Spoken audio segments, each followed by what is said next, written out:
بسم اللہ الرحمن الرحیم۔ السلام علیکم ورحمۃ اللہ وبرکاتہ۔ مظہر نور خدا، رازدار مصطفیٰ، الغزالی بحر علم و آگہی بے کراں۔ اب امام غزالی رحمۃ اللہ علیہ کی مارکۃ الآراء تصنیف احیاء علوم دین، جس کی 4 جلدیں ہیں اور جس کی ہر جلد 10 چھوٹی کتابوں پر مشتمل ہے، اس حکیمانہ کتاب کی پہلی جلد کی 9ویں کتاب اس آڈیو کتاب کی صورت میں پیش کی جا رہی ہے، جس کا نام ہے کتاب الاذکار والدعوات، یعنی ذکر اور دعا کا بیان۔ احیاء علوم دین کا اردو ترجمہ مولانا ندیم الواجدی نے کیا ہے اور اس کو دارالاشاعت کراچی پاکستان نے شائع کیا ہے۔ کتاب الاذکار والدعوات، ذکر اور دعا کا بیان۔ قرآن پاک کی تلاوت کی عبادت کے بعد کوئی زبانی عبادت اس سے بہتر نہیں ہے کہ خدا تعالی کا ذکر کیا جائے اور اس کی بارگاہ میں اپنی حاجتیں پیش کی جائیں۔ اسی لیے ہم ذکر اور دعا کی فضیلت اور آداب و شرائط بیان کر رہے ہیں اور دین و دنیا کے مقاصد سے متعلق جامع معصور دعائیں جمع کر رہے ہیں۔ اللہ تعالی قبولیت سے نوازے۔ پہلا باب، ذکر کی فضیلت اور فوائد۔ ذکر کی فضیلت، آیات۔ فاذکرونی اذکرکم، پارہ نمبر 2، رکوع نمبر 2، آیت نمبر 152۔ تو ان نعمتوں پر مجھ کو یاد کرو تو میں تم کو عنایت سے یاد رکھوں گا۔ ثابت بنانی نے ایک مرتبہ کہا کہ مجھے معلوم ہے کہ میرا رب مجھے کس وقت یاد کرتا ہے۔ لوگ ان کی یہ بات سن کر خوفزدہ ہو گئے۔ کسی نے عرض کیا، یہ بات آپ کس طرح جانتے ہیں؟ فرمایا، میں اسے یاد کرتا ہوں، وہ مجھے یاد کرتا ہے۔ اذکروا اللہ ذکرا کثیرا، پارہ نمبر 23، رکوع نمبر 3، آیت نمبر 41۔ تم اللہ کو خوب کثرت سے یاد کرو۔ فَإِذَا أَفَضْتُم مِّنْ عَرَفَاتِ فاذكروا اللَّهَ عِندَ الْمَشْعَرِ الْحَرَامِ وَاذْكُرُوهُ كَمَا هَدَاكُمْ، پارہ نمبر 2، رکوع نمبر 9، آیت نمبر 198۔ پھر جب تم لوگ عرفات سے واپس آنے لگو تو مشعر حرام کے پاس یعنی مزدلفہ میں شب کو قیام کر کے خدائے تعالی کو یاد کرو اور اس طرح یاد کرو جس طرح تم کو بتلا رکھا ہے۔ فَإِذَا قَضَيْتُم مَّنَاسِكَكُمْ فَاذْكُرُوا اللَّهَ كَذِكْرِكُمْ آبَاءَكُمْ وَأَشَدَّ ذِكْرًا، پارہ نمبر 2، رکوع نمبر 9، آیت نمبر 300۔ پھر جب تم اپنے اعمال حج پورے کر چکو تو حق تعالی کا اس طرح ذکر کیا کرو جس طرح تم اپنے آباء و اجداد کا ذکر کیا کرتے ہو، بلکہ یہ ذکر اس سے بڑھ کر ہو۔ الذین یذکرون اللہ قیاما وقعودا وعلی جنوبہم، پارہ نمبر 4، رکوع نمبر 11، آیت نمبر 191۔ جن کی حالت یہ ہے کہ وہ لوگ اللہ تعالیٰ کی یاد کرتے ہیں، کھڑے بھی، بیٹھے بھی اور لیٹے بھی۔ حضرت ابن عباس رضی اللہ عنہ نے آیت کی یہ تفسیر کی ہے کہ رات میں، دن میں، خشکی اور تری میں، سفر و حضر میں، مفلسی اور مالداری میں، بیماری اور صحت میں، خلوت و جلوت میں اللہ عز و جل کا ذکر کرتے رہو۔ منافقین کی مذمت کرتے ہوئے فرمایا، وَلَا يَذْكُرُونَ اللَّهَ إِلَّا قَلِيلًا، پارہ نمبر 5، رکوع نمبر 18، آیت نمبر 142۔ اور اللہ کا ذکر نہیں کرتے مگر کم۔ وَاذْكُر رَّبَّكَ فِي نَفْسِكَ تَضَرُّعًا وَخِيفَةً وَدُونَ الْجَهْرِ مِنَ الْقَوْلِ بِالْغُدُوِّ وَالْآصَالِ وَلَا تَكُن مِّنَ الْغَافِلِينَ، پارہ نمبر 9، رکوع نمبر 14، آیت نمبر 205۔ اور اپنے رب کی یاد کیا کر اپنے دل میں عاجزی کے ساتھ اور خوف کے ساتھ اور زور کی آواز کی نسبت کم آواز کے ساتھ صبح و شام، اور اہل غفلت میں شمار مت ہونا۔ وَلَذِكْرُ اللَّهِ اکبر، اور اللہ کی یاد بہت بڑی چیز ہے، پارہ نمبر 21، رکوع نمبر 11، آیت نمبر 45۔ حضرت ابن عباس رضی اللہ عنہ نے اس آیت کے 2 معنی بیان کیے ہیں۔ ایک یہ کہ جتنا تم اللہ تعالیٰ کو یاد کرتے ہو، اس سے بڑی بات یہ ہے کہ اللہ تعالیٰ تمہیں یاد کرتا ہے۔ دوسرے معنی یہ ہیں کہ اللہ تعالیٰ کا ذکر دوسری تمام عبادتوں سے افضل ہے۔ احادیث، سرکار دو عالم صلی اللہ علیہ وآلہ وسلم ارشاد فرماتے ہیں، ذاکر اللہ فی الغافلین کالشجر الخضر فی وسط الحشیم۔ یہ ابو نعیم بیہقی کی حدیث ہے جس کو ابن عمر رضی اللہ عنہ نے روایت کیا ہے اور یہ بسند ضعیف ہے۔ غافل لوگوں کے درمیان غفلت کرنے والا ایسا ہے ذکر کرنے والا ایسا ہے جیسا کہ سوکھے ہوئے درختوں کے درمیان سرسبز و شاداب درخت۔ یقول اللہ عز وجل انا مع عبدی ما ذکرنی و تحرکت شفتابی۔ یہ بیہقی اور ابن حبان کی حدیث ہے جس کو ابو ہریرہ رضی اللہ عنہ نے روایت کیا ہے۔ اللہ تعالیٰ فرماتے ہیں کہ میں اپنے بندے کے ساتھ ہوں جب تک وہ مجھے یاد کرے اور میری یاد میں اس کے ہونٹ ہلتے رہیں۔ ما عمل ابن آدم من عمل انجی له من عذاب اللہ من ذکر اللہ قالوا یا رسول اللہ ولا الجہاد فی سبیل اللہ قال ولا الجهاد في سبيل الله ألا أن تضرب بسيفك حتى ينقطع ثم تضرب به حتى ينقطع ثم تضرب به حتى ينقطع۔ یہ ابن ابی شیبہ اور طبرانی کی حدیث ہے جس کو معاذ رضی اللہ عنہ نے روایت کیا ہے۔ ابن آدم کو عذاب الہی سے نجات دلانے والا کوئی عمل اللہ کے ذکر سے بڑھ کر نہیں ہے۔ لوگوں نے عرض کیا یا رسول اللہ کی راہ میں جہاد کرنا بھی ایسا عمل نہیں ہے؟ فرمایا نہیں، نہ جہاد فی سبیل اللہ ہے، ہاں اگر تو اپنی تلوار سے ضرب لگائے اور وہ ٹوٹ جائے، پھر ضرب لگائے اور ٹوٹ جائے، اور پھر ضرب لگائے اور وہ ٹوٹ جائے۔ من اجب ان یرتع فی ریاض الجنۃ فلیکثر ذکر اللہ تعالی۔ اور یہاں مترجم نے حاشیے میں لکھا ہے کہ ترمذی میں اس روایت کے الفاظ یہ ہیں اذا مررتم بریاض الجنۃ فارتعوا۔ یہ روایت کتاب العلم کے تیسرے باب میں گزر چکی ہے۔ یہ ابن ابی شیبہ اور طبرانی کی حدیث ہے جس کو معاذ رضی اللہ تعالیٰ عنہ نے روایت کیا ہے۔ یہاں مترجم کا حاشیہ ختم ہوتا ہے۔ جو جنت کے باغیچوں میں چڑھنا چاہے وہ اللہ تعالیٰ کا ذکر بکثرت کرے۔ سأل ای الاعمال افضل قال ان تموت ولسانك رطب من ذکر اللہ تعالی۔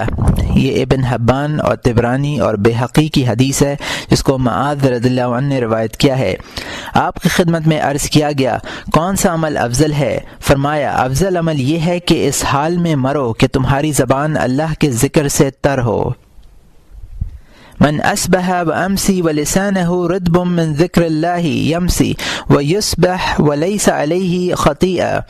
یہ الاصبہانی فی الترغیب والترہیب کی حدیث ہے جس کو انس رضی اللہ عنہ نے روایت کیا ہے۔ جو شخص اس حالت میں صبح و شام کرے کہ اس کی زبان اللہ کے ذکر سے تر ہو تو وہ اس حالت میں صبح و شام کرے گا کہ اس کے ذمے کوئی گناہ نہیں ہوگا۔ وَلَذِكْرُ اللَّهِ بِالْغَدَاةِ وَالْعَشِيِّ أَفْضَلَ مِنْ حَزْمَ الْيَسُوفَ فِي سَبِيلِ اللَّهِ وَمِنْ أَعْطَاءِ الْمَالِ سَحَى۔ یہ ابن عبد البر فی التمہید کی حدیث ہے جس کو انس رضی اللہ عنہ نے روایت کیا ہے۔ صبح و شام اللہ تعالیٰ کا ذکر کرنا راہ خدا میں تلواریں توڑنے اور پانی کی طرح مال بہانے سے افضل ہے۔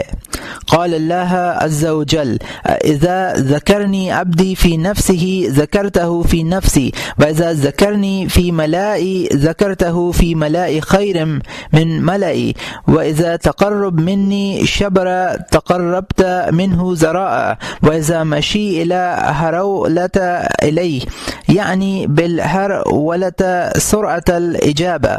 یہ بخاری و مسلم کی حدیث ہے جس کو ابو ہریرہ رضی اللہ عنہ نے روایت کیا ہے۔ اللہ تعالیٰ نے فرمایا جب میرا بندہ مجھے اپنے دل میں یاد کرتا ہے تو میں بھی اسے اپنے دل میں یاد کرتا ہوں، جب میرا بندہ مجھے مجمع میں یاد کرتا ہے تو میں بھی اسے اس کے مجمع سے بہتر مجمع میں یاد کرتا ہوں، اور جب وہ مجھ سے ایک بالشت قریب ہوتا ہے تو میں اس سے ایک ہاتھ قریب ہوتا ہوں، اور جب وہ میری طرف چلتا ہے تو میں اس کی طرف چلتا ہوں، یعنی اس کی دعا جلد قبول کر لیتا ہوں۔ سبعۃ یظلہم اللہ فی ظلہ یوم الظل الی ظلہ من جملتہم رجل ذکر اللہ خالی ففاضت عین من خشیۃ اللہ۔ یہ بخاری و مسلم کی حدیث ہے جس کو ابو ہریرہ رضی اللہ عنہ نے روایت کیا ہے۔ 7 آدمی ایسے ہیں جنہیں اللہ تعالیٰ اس روز اپنے سائے میں جگہ دے گا جس روز اس کے سائے کے علاوہ کوئی سایہ نہ ہوگا۔ ایک وہ شخص ہے جس نے خلوت میں اللہ کا ذکر کیا اور اس کے خوف سے رویا ہو۔ الا انبئکم بخیر اعمالکم واذکاہ عند علیکم دار فأہانی درجاتکم وخیر لکم من اعطاء الورق والذهب وخیر لکم من ان تلقر مدوکم فتضربون أهناكهم ويضربون أعناقكم قالوا وما ذاك یا رسول اللہ قال ذکر اللہ عز وجل دائما۔ یہ ترمذی، بیہقی اور حاکم کی حدیث ہے جس کو ابو درداء رضی اللہ عنہ نے روایت کیا ہے۔ کیا میں تمہیں وہ بات نہ بتلا دوں جو تمہارے اعمال میں سب سے بہتر ہو اور تمہارے مالک کے نزدیک پاکیزہ ترین ہو اور تمہارے درجات میں اعلیٰ ہو اور تمہارے لیے سونا چاندی دینے کے مقابلے میں زیادہ بہتر ہو، اور اس سے بھی بہتر ہو کہ تم دشمنوں سے جہاد کرو، تم ان کی گردنیں مارو اور وہ تمہاری گردنیں ماریں۔ لوگوں نے عرض کیا وہ کیا چیز ہے یا رسول اللہ؟ فرمایا اللہ تعالی کا دائمی ذکر۔ قال اللہ عز وجل من شغلہ ذکری ان مسئلتی اعطیتہ افضل مائت السائلین۔ بخاری فی التاریخ، بیہقی اور بازار کی حدیث ہے جس کو عمر ابن الخطاب رضی اللہ عنہ نے روایت کیا ہے۔ اللہ تعالیٰ نے فرمایا کہ جسے میرا ذکر مانگنے سے روک دے اسے میں وہ چیز دیتا ہوں جو کچھ مانگنے والوں کو دیتا ہوں اور اس سے افضل ہو۔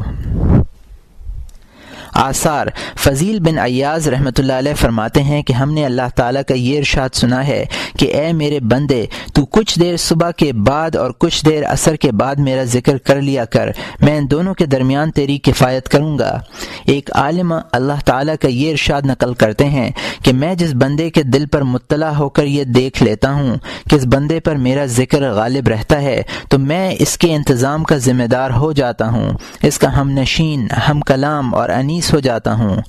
حسن بصری رحمۃ اللہ علیہ فرماتے ہیں کہ ذکر دو ہیں، ایک ذکر تو یہ ہے کہ تیرے اور خدا کے درمیان ہو یعنی خلوت میں ہو، اس کا بڑا ثواب ہے۔ اس سے افضل ذکر وہ ہے جو محرومی کی حالت میں کیا جائے۔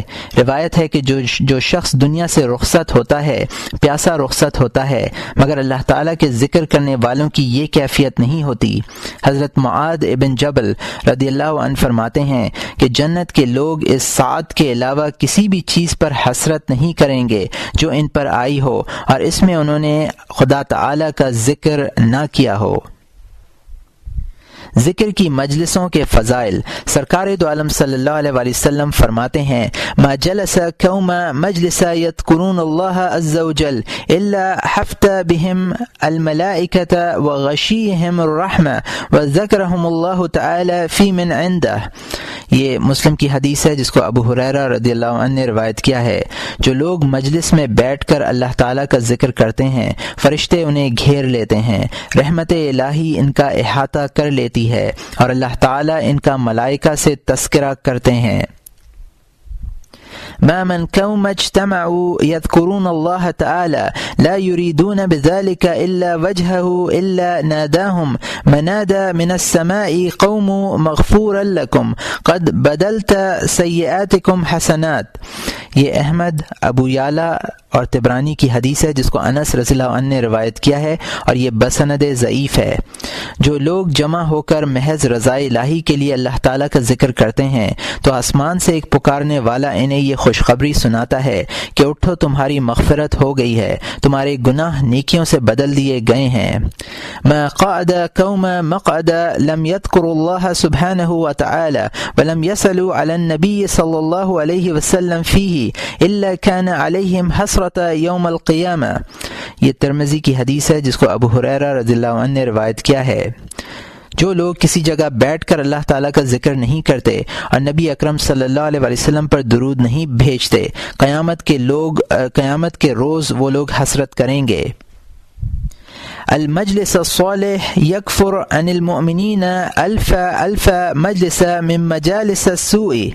یہ ابو منصور ویلمی کی حدیث ہے جس کو ابن وداعتہ نے مرسلن روایت کیا ہے۔ نیک مجلس مومن کے لیے ہزاروں بری مجلسوں کا کفارہ بن جاتی ہے۔ حضرت داؤد علیہ السلام نے اپنے رب کے حضور یہ دعا کی تھی کہ اے اللہ اگر آپ مجھے ذکر کرنے والوں کی مجلسوں سے اٹھ کر غافل لوگوں کی مجلسوں میں جاتا دیکھیں تو میرا پاؤں توڑ ڈالیں۔ یہ بھی آپ کے عظیم احسانات میں ایک احسان ہوگا۔ حضرت ابو ہریرہ رضی اللہ عنہ فرماتے ہیں کہ آسمان والوں کے لیے وہ گھر جن میں اللہ تعالیٰ کا ذکر کیا جائے اس طرح چمکتے ہیں جس طرح زمین والوں کے لیے ستارے چمکتے ہیں۔ سفیان ابن عینیہ فرماتے ہیں کہ کچھ لوگ جمع ہو کر اللہ تعالیٰ کا ذکر کرتے ہیں تو شیطان اور دنیا الگ ہو جاتے ہیں۔ شیطان دنیا سے کہتا ہے کہ دیکھ رہی ہو یہ لوگ کیا کر رہے ہیں؟ دنیا جواب دیتی ہے کوئی حرج نہیں، کر لینے دو، جب یہ جدا ہوں گے تو میں ان کی گردنیں پکڑ کر تیرے پاس لے آؤں گی۔ حضرت ابو ہریرہ رضی اللہ عنہ ایک دن بازار تشریف لے گئے اور لوگوں سے کہا تم یہاں ہو اور وہاں مسجد میں حضرت صلی اللہ علیہ وسلم کی میراث تقسیم ہو رہی ہے۔ لوگ اپنا کاروبار چھوڑ کر مسجد کی طرف دوڑے، وہاں جا کر دیکھا کہ اس طرح کی کوئی بات نہیں ہو رہی ہے۔ لوگوں نے صحابی رسول صلی اللہ علیہ وسلم سے کہا کہ اے ابو ہریرہ، مسجد میں کہیں بھی میراث تقسیم نہیں ہو رہی ہے۔ فرمایا تم نے وہاں کیا دیکھا ہے؟ عرض کیا ہم نے وہاں کچھ لوگوں کو ذکر اللہ کرتے ہوئے اور کچھ لوگوں کو قرآن پاک کی تلاوت کرتے ہوئے دیکھا ہے۔ فرمایا یہ تو میراث رسول ہے۔ اور یہاں مترجم نے حاشیے میں لکھا ہے کہ طبرانی فی المعجم الصغیر باسناد فیہ جہالۃ وانقطاع، اور یہاں مترجم کا حاشیہ ختم ہوتا ہے۔ اعمش ابو صالح سے اور ابو صالح حضرت ابو ہریرہ رضی اللہ عنہ سے اور حضرت ابو سعید رضی اللہ عنہ سے حضرت صلی اللہ علیہ وسلم کا یہ ارشاد نقل کرتے ہیں کہ لوگوں کے نامہ اعمال لکھنے والے فرشتوں کے علاوہ اللہ تعالیٰ کے کچھ فرشتے اور بھی ہیں جو زمین میں گھومتے رہتے ہیں۔ جب یہ فرشتے کسی قوم کو اللہ تعالیٰ کے ذکر میں مشغول پاتے ہیں تو ایک دوسرے کو بلاتے ہیں کہ آؤ اپنے مقصد کی طرف چلیں۔ سب فرشتے مجلس سے ذکر میں آ جاتے ہیں اور زمین سے آسمان تک ذکر کرنے والوں کو گھیر لیتے ہیں۔ پھر اللہ تعالیٰ ان سے دریافت کرتا ہے کہ تم نے میرے بندوں کو کس حال میں چھوڑا تھا؟ فرشتے عرض کرتے ہیں کہ ہم نے انہیں تیری حمد و ثنا کرتے ہوئے اور تیری تسبیح و تمہید بیان کرتے ہوئے چھوڑا ہے۔ اللہ تعالیٰ پوچھتے ہیں کیا ان بندوں نے مجھے دیکھا ہے؟ فرشتے عرض کرتے ہیں نہیں۔ اللہ تعالیٰ کہتے ہیں کہ اگر وہ مجھے دیکھ لیں تو کیا ہو؟ عرض کرتے ہیں اگر وہ آپ کو دیکھ لیں تو آپ کی تسبیح و تمہید اور حمد و ثنا اس سے کہیں زیادہ کریں۔ باری تعالی دریافت کرتے ہیں کہ وہ لوگ کس چیز سے پناہ مانگ رہے تھے؟ فرشتے عرض کرتے ہیں کہ وہ لوگ دوزخ سے پناہ مانگ رہے تھے۔ اللہ تعالیٰ فرماتے ہیں کیا انہوں نے دوزخ دیکھی ہے؟ عرض کرتے ہیں نہیں۔ باری تعالیٰ فرماتے ہیں اگر وہ لوگ دوزخ کو دیکھ لیں تو کیا ہو؟ فرشتے عرض کرتے ہیں اگر وہ لوگ دوزخ کو دیکھ لیں تو زیادہ پناہ مانگیں گے۔ اللہ تعالیٰ سوال کرتے ہیں وہ لوگ کیا چیز مانگ رہے تھے؟ فرشتے عرض کرتے ہیں وہ لوگ جنت مانگ رہے تھے۔ باری تعالیٰ فرماتے ہیں کیا انہوں نے جنت دیکھی ہے؟ عرض کیا جاتا ہے نہیں۔ سوال ہوتا ہے اگر دیکھ لیں تو کیا ہو؟ عرض کرتے ہیں کہ اگر دیکھ لیں تو اپنی طلب میں شدت پیدا کریں۔ اس کے بعد اللہ تعالیٰ فرماتے ہیں میں تمہیں گواہ بنا کر ان کی مغفرت کا اعلان کرتا ہوں۔ فرشتے عرض کرتے ہیں کہ یا اللہ ان لوگوں میں فلاں شخص بھی تھا، اس کی نیت درست نہیں تھی۔ فرماتے ہیں کہ یہ وہ لوگ ہیں جن کا ہم نشین محروم نہیں رہتا۔ اور یہاں مترجم نے حاشیے میں لکھا ہے ترمذی میں یہ روایت ابو سعید الخدری رضی اللہ عنہ اور ابو ہریرہ رضی اللہ عنہ دونوں سے منقول ہے، اور بخاری و مسلم میں صرف ابو ہریرہ رضی اللہ عنہ سے منقول ہے۔ اور یہاں مترجم کا حاشیہ ختم ہوتا ہے۔ لا الہ الا اللہ کہنے کی فضیلت۔ حضرت صلی اللہ علیہ وسلم ارشاد فرماتے ہیں